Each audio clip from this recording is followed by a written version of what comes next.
ទៀតចាំភាគច្រើនការយល់ឡៃប្រជាពលរដ្ឋហ្នឹងទទួលមិនដឹងអ្វីច្រើនជាងគេដែរលោកពូចំពោះមិនដឹងដែលការឡៃប្រជាពលរដ្ឋទទួលរយៈពេលកន្លងមកនេះគឺការផ្ដល់សេវាបាទចំពោះមិនដឹងផ្សេងមិនសូវមានទេគ្រាន់តែមានជាការសួរព័ត៌មានការអីហ្នឹងបាទតែប្រជាពលរដ្ឋគាត់មិនទាន់បានយល់ច្បាស់មិនទាន់ដូចថាមិនទាន់ហ៊ានប្តឹងពីរឿងអ្វីមួយដែលចំបុគ្គលណាមួយទេចុះគាត់ច្រើនតែប្តឹងឬក៏ឲ្យជួយដោះស្រាយអំពីការផ្ដល់សេវាទេបាទសេវាហ្នឹងគឺសេវាយឺតយ៉ាវទេបាទមិនសេវាយកលុយយកកាក់អីលើកអីទេគឺសេវាយឺតយ៉ាវក្នុងការងារដូចថាក្នុងការចេញ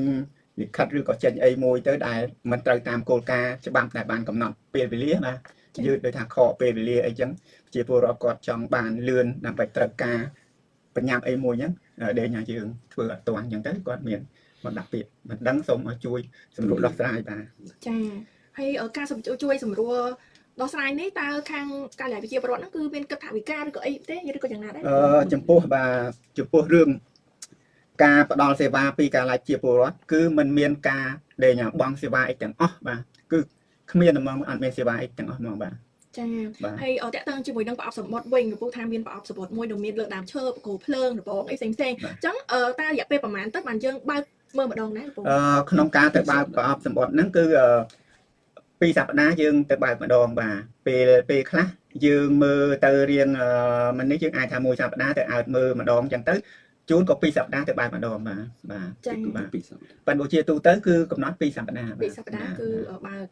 យើងបើកម្ដងទៅដើម្បីចង់ដឹងថាមានអ្វីខ្លះនៅក្នុងនឹងចាចុះពេលខ្លះបងប្អូនប្រជាពលរដ្ឋអីចឹងទៅគាត់អត់ចិត្តសរសេរអាហ្នឹងត្រូវសរសេរតាមបែបបទដែរឬក៏យ៉ាងណាដែរលោកពូទៅបញ្ជាក់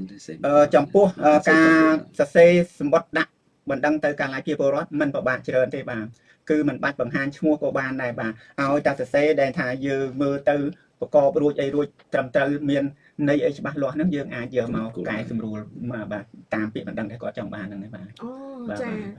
ប្រជាពិសេសមែនតែម្ដងហើយបងប្អូនក៏ជាជ្រាបច្បាស់ហើយតើតើជាមួយនឹងកាយឡៃប្រជាពលរដ្ឋចាតែបើសិនជាមានជាចម្ងល់អីផ្សេងក៏អាចសួរបន្ថែមពីលើអ្វីដែលនេះខ្ញុំបានជំរាបសួរផងដែរ